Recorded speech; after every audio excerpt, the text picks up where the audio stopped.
how-to on how to seal the wefts of your hair, which for anyone who doesn't know what that means, it's basically a method of reassurance, I guess, because hair does shed. Even if it says shed free, everybody knows that gets weaved that it's going to shed, but this is a way to kind of tighten the wefts in a way to reduce shedding as much as possible.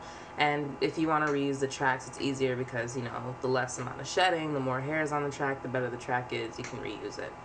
So you will need your tracks of hair. Obviously I'm going to use this as an example because this one is from my previous sew-in and it was just laying around, so I'm going to use this to give an example. You're supposed to seal the wefts when you first get the hair, so that's what you're going to do. And you're going to have your hair.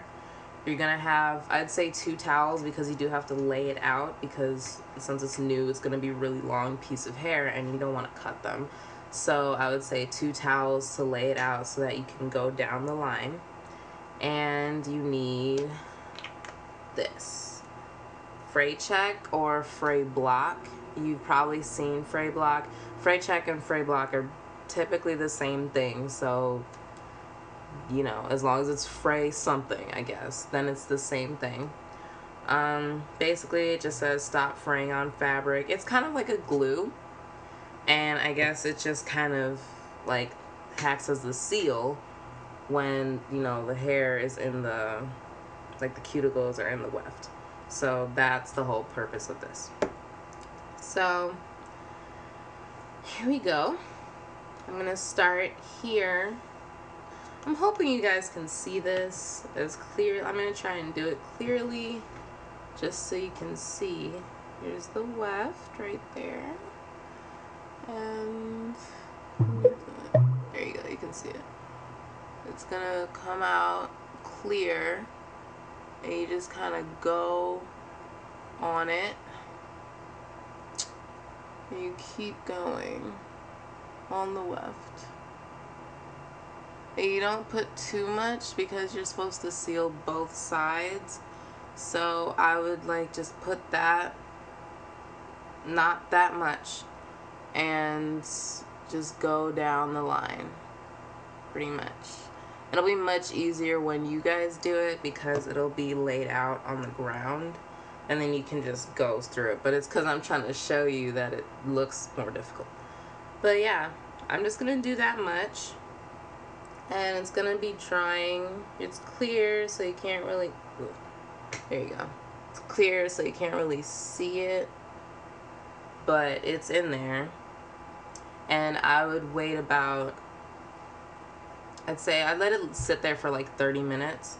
And then after the 30 minutes, that's when you flip it over and you do the same thing. Like you just go down the line, put a little bit of glue, and let it sit for another 30 minutes. And then after that, just to be on the safe side, I usually let it sit for an hour after I've sealed both sides, just because you don't want this in your hair when you sew it in. That's not, obviously that's not gonna be good for your hair. So I would be safe and just let it sit for like an hour after sealing both sides, maybe 2 hours, and then basically just seal it in. I would say that the Fray Block does work from my experience because I had this hair in, the first time I had this hair in was in May, this exact same hair, and this tracks were not sealed. Like I did not seal the wefts and there was just a lot of shedding going on.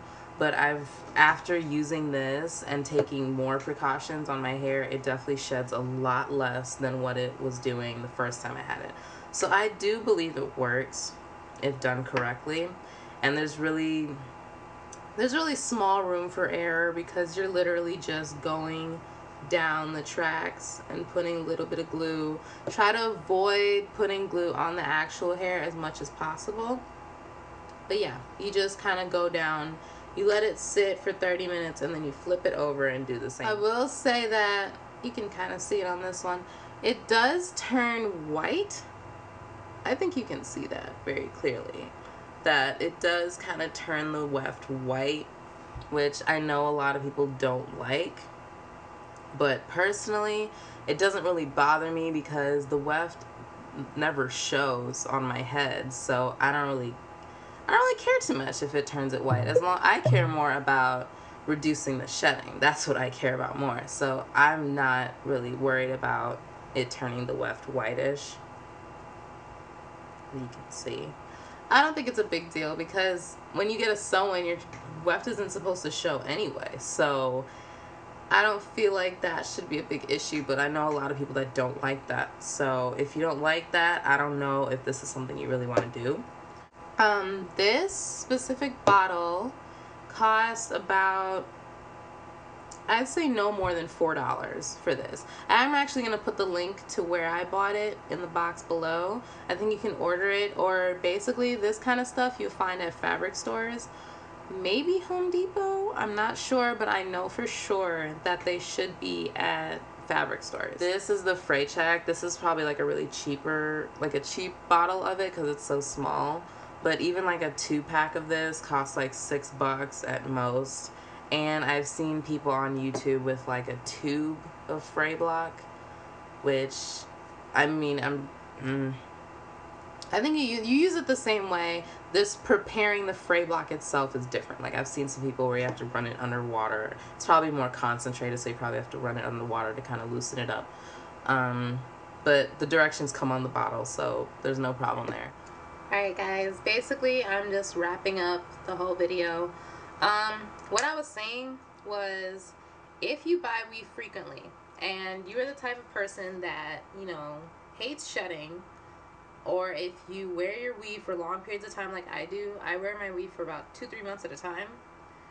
And if you're the type of person that likes to reuse hair, if you feel like it's maintained and that you can just wash it and restore it and reuse it and do a reinstallation, then I feel like this is necessary. And I also feel like you should buy the Fray Block tube, where a lot of it comes in it, because you'll be using it often.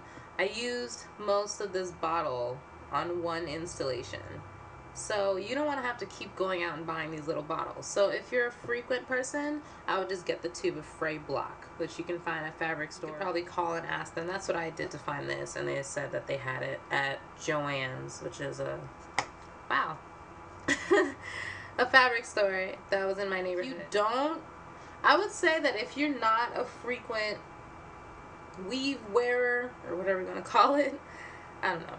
If you don't put in weave often, or you're the type of person that wears it for like 2 weeks at a time, or 3 weeks at a time, and just takes it out and then gets new hair, and you're kind of like a very frequent person to change your hair, then I would just not do it, because I don't see the point of it, because you're going to change it so quickly. I feel like if you're the type of person that likes to reuse hair and likes to keep it in for long periods of time, then this is something that's very useful and that you should do this. So basically, that's about it. I hope that it kind of helped people who didn't know exactly what sealing the weft was, because I didn't know until a couple months ago. So I hope that, guys, I hope that, sorry, try again. I hope that helped. If you have any questions or comments, you know where to leave them, down below. And yeah, just feel free to ask me anything and I'll answer anything that I can. But I hope it was helpful for you guys. So thanks for watching.